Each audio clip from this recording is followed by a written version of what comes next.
Hey everyone, first off, we at The Familiar Strange want to acknowledge and celebrate the first Australians on whose traditional lands we are recording this podcast and pay our respects to the elders of the Ngunnawal and Ngambri peoples, past, present and emerging. Let's go.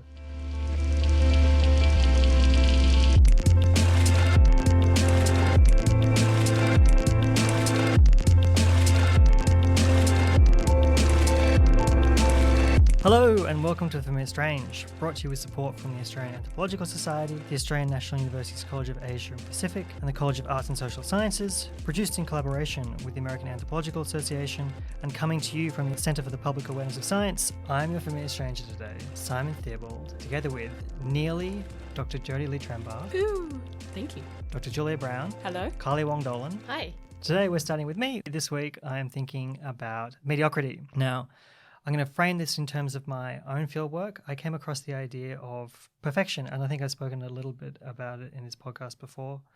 What I noticed in Iran was that particularly in the educational sphere, so I did a lot of research with people working in private English education institutions, and I realized that there was a very small window between what was considered to be effectively perfect, a perfect score being 20 out of 20, and what was considered to be a failure. But it made me think a lot about what it is to be just good enough, not perfect, not the best, not the most amazing person who ever lived. In Australia, we talk about this idea of the tall poppy syndrome. We had this kind of uncomfortable-ness, I think, with excellence and the idea that people who are very good should blow their own trumpets effectively. But in a lot of other societies, there is this real idea that excellence is something that should be shown, demonstrated, etc., and that wherever possible you should say to people, look, I am the best. And I think in some ways this has been a kind of product of, or maybe one of the byproducts of neoliberalism, the idea that there's this culture of competitiveness that comes with neoliberalism. And I think that has spurred on a sense that we should all be trying to be the best all at once, even though that is a functionally an impossible task.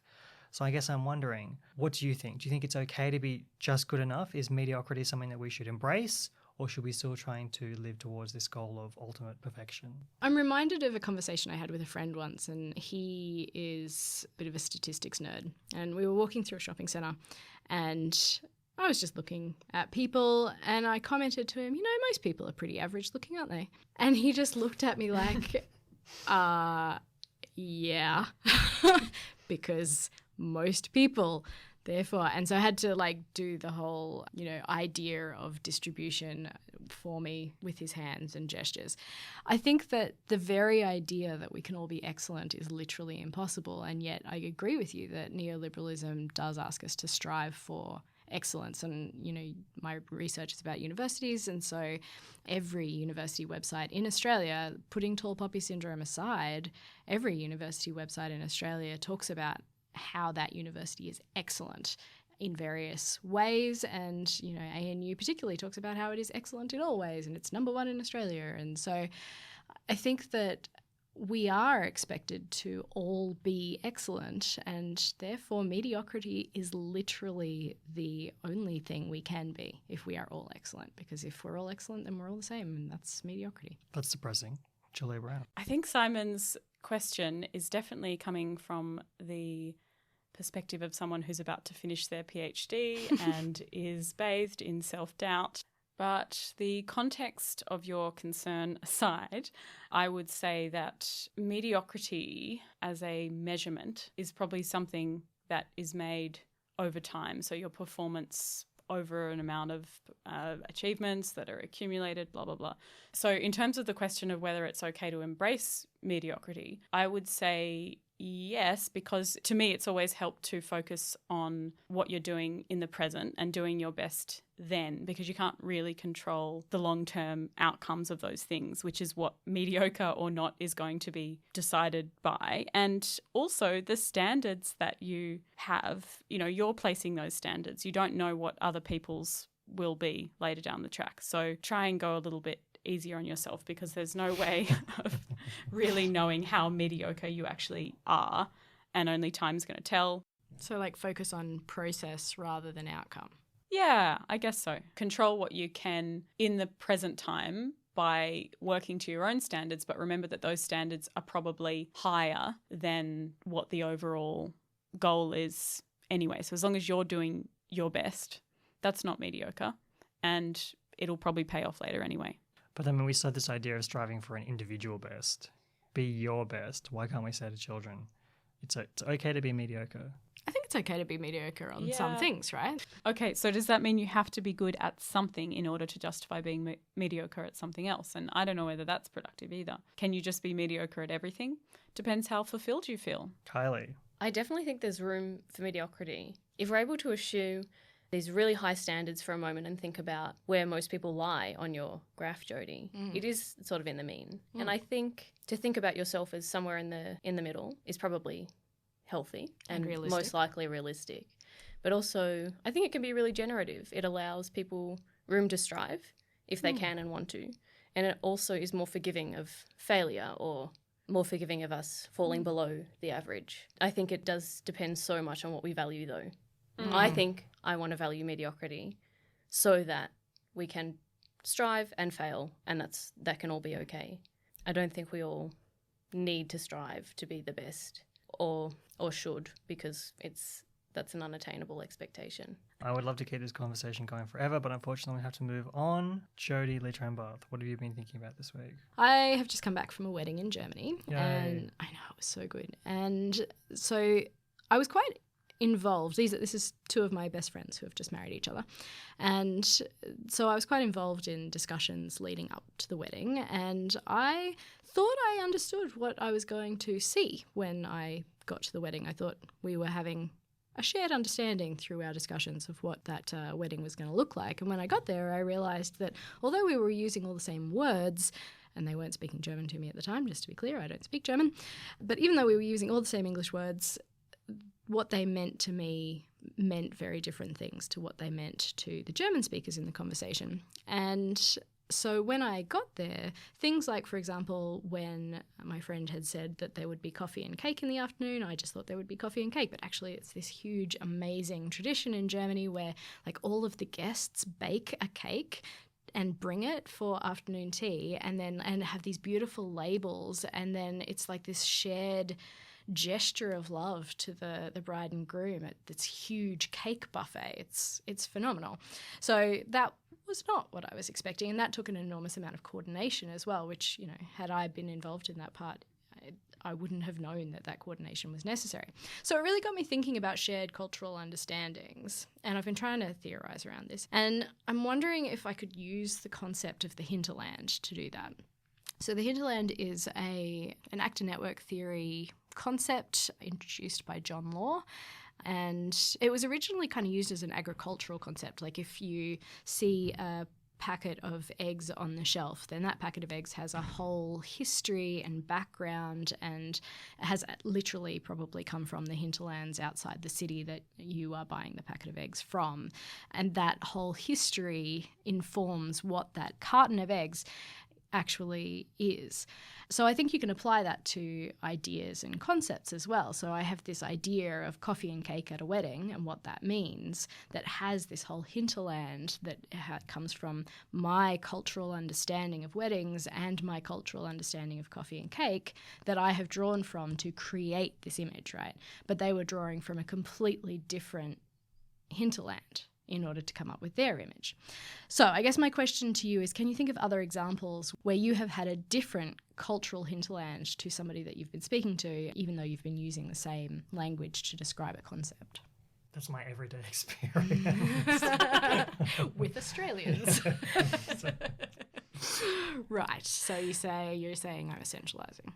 No, I don't think you're essentializing. I think what you're describing is a case of like just a fairly standard cultural difference. But how do we theorize around how that difference comes to be? And this comes down to the ultimate question: how do you create culture, right? What I find interesting about this is I think it's to do with expectations that don't actually become explicit until things go wrong, right? So I think a lot of social theorists have written about this kind of situation. You know, we take things for granted until they come undone, and then we're forced to reflect on why we thought things were the way they were. Is that what you mean? Yeah, which, you know, it's that fish out of water. You don't realise that you're a fish swimming in water until you get out of the water, and then you realise the rest of the world isn't wet. Zygmunt talks a bit about this in his Anthropology of Ethics, where he talks about like the moral breakdown. Exactly. And that's what I was thinking of too. The idea that you go through effectively uncritically and unreflexively through this moral world. But when you have these kind of two things that come together, a contradiction basically, you're exposed to the nature of the machine, how it is that all these parts, these cultural parts work together, and you have to kind of wait until you get back into the comfort of the original system once again. And he draws on Heidegger and Bourdieu there. But can we expect people to be, like, you say unreflexive as if that's a bad thing, and I think a lot of the time it is, but can we expect people to know the unknowable? I mean, I had no idea that coffee and cake could mean something different before now, and now I know, but I didn't know until I went to Germany. So, like, how can we expect that of people? I'm not sure that we should. Your discussion now just makes me think that perhaps this is learning every day, maybe not with the same level of discomfort or rupture or confrontation, but maybe this is just how we learn new things. Or this is just an example of learning new things, but at the more extreme end of felt experience, uncomfortable experience. Yeah, it's how we make Or the newness. familiar strange. It's how we do it for poetry. Julia, what are you thinking about this week? The question is, how do you guys feel about situating your singular anthropological studies and the expertise that might come with those studies within a much wider context of research for the purpose of connecting dots and engaging in bigger debates, even if that wider evidence that you're drawing on and other people's expertise that you're drawing on is questionable and you can't actually speak to it? And I guess the central question is, where does your expertise end when you become publicly accountable? So now that I've put that question out there, I'll give you the context. So basically, I've been thinking a lot about, especially as an insecure early career researcher who really doesn't feel like I ever know enough to comment on something in any certain way about my own research, let alone the broader topic that I'm engaged in. So in my case, I've been looking at schizophrenia and how it's treated in Western culture. So I feel like I can only really speak to my specific research area. And I was at this masterclass last week at ANU on how academia can better influence public policy, given how public policy is never just evidence-based, but also driven by productive working relationships, political values, which also require us to navigate a few things. And there was an emphasis on, first of all, making sure that we're speaking to actual policy questions, so not just our own research questions, and also making sure that we're across both the technical and the theoretical literature on our topic writ large. And there is an issue of academics slipping into an advocacy role or even lobbyist role, is what the person running the masterclass said, when they start to speak beyond their so-called expertise instead of maintaining the stance of an expert, which should be a more humble position of making recommendations, but emphasizing their limitations. Although if you're dealing with government, you've got to be a bit more forthcoming and present things in quite a black and white way. And yeah, returning to my initial question, how can we draw the line in terms of where our expertise should end if inevitably we have to stretch it a little bit for the sake of engaging in things like public policy or public debate? In my experience, the problem has kind of been the reverse. Like, in a previous job, I was called upon as an expert on this particular topic, which I absolutely was not an expert on, and asked to speak for people in a way that I wasn't at all comfortable doing. And so I felt too platformed, and I felt like I wasn't an expert, but I was being told that I was one. And for that reason, I was being platformed and given way too much space to speak about something that I didn't have that much experience or knowledge about. So Did you feel like you had a choice? no, it was my job, and I was employed to speak about that thing, but I just always had to preface it and navigate the role and explain that I was actually really rather mediocre after all. I feel like expertise is problematic in my view, not because it gives you not enough space, but that it gives you too much. sometimes. I feel like we have a responsibility to be one of the voices in the public domain in that sense, though, because we have done the research, and although we haven't done all the research, we have done a hell of a lot of reading.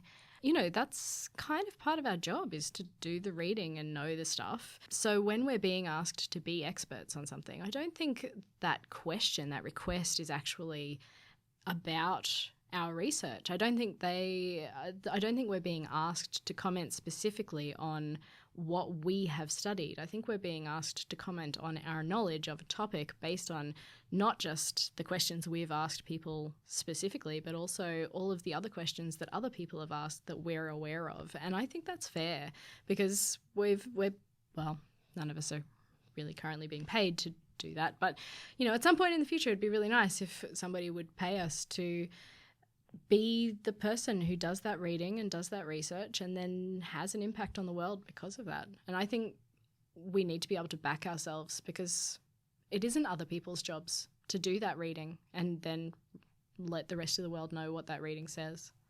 No one else is going to back us either. Hell yes, that's exactly right.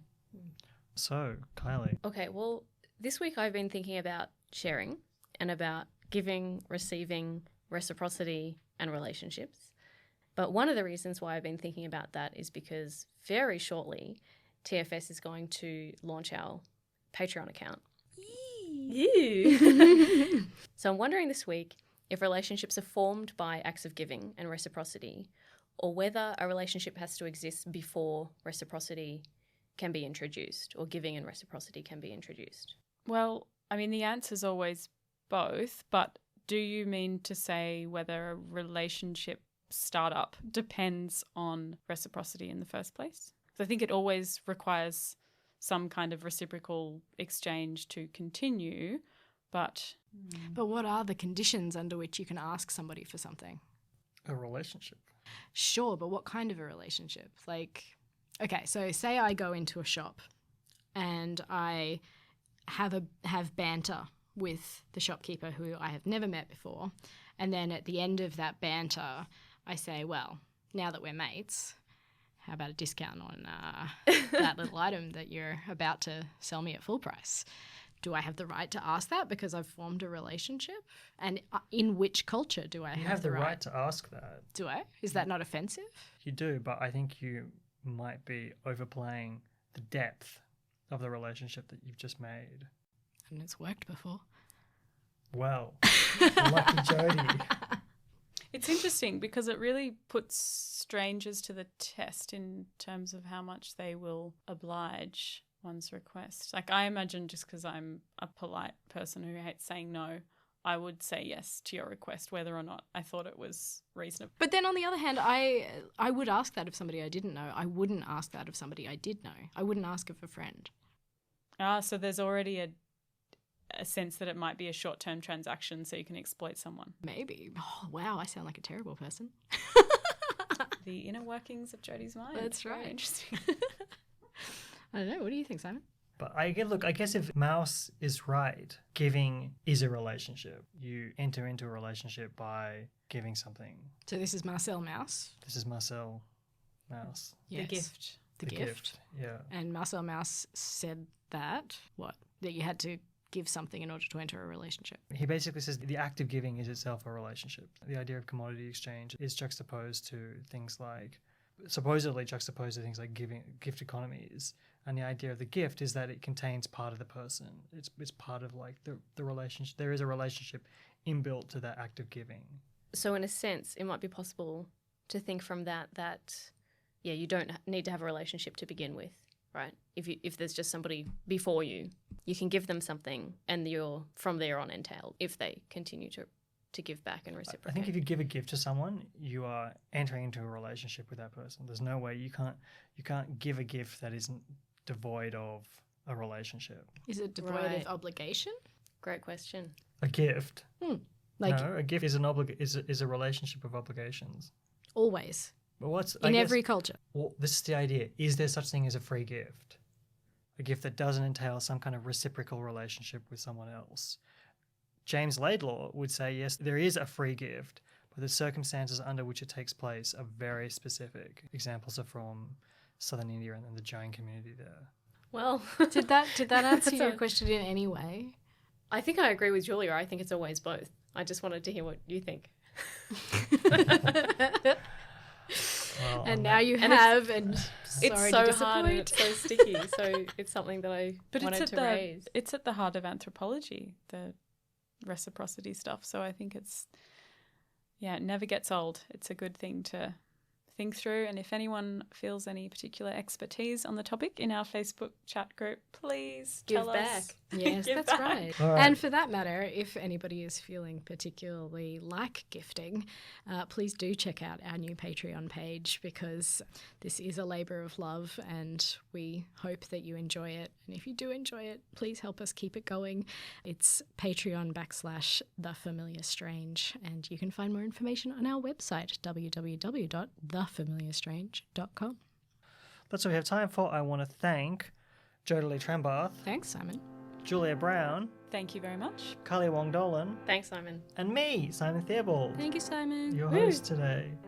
Today's episode was produced by all of us at The Familiar Strange. Our executive producers are Deanna Caddo and Matthew Fung. Subscribe to The Familiar Strange podcast. You can find us on iTunes and all the other familiar places, including Spotify. You can find the show notes, including a list of all the books and papers mentioned today, plus our blog about anthropology's role in the world at thefamiliarstrange.com. If you want to contribute to the blog or have anything to say to me or the other hosts of the program, email us at submissions@thefamiliarstrange.com, tweet to us at TFS Tweets, or look us up on Facebook and Instagram. Music was by Pete Dabro. Special thanks to Nick Farrelly, Will Grant, and Maud Rowe. Thanks for listening, and until next time, keep talking strange.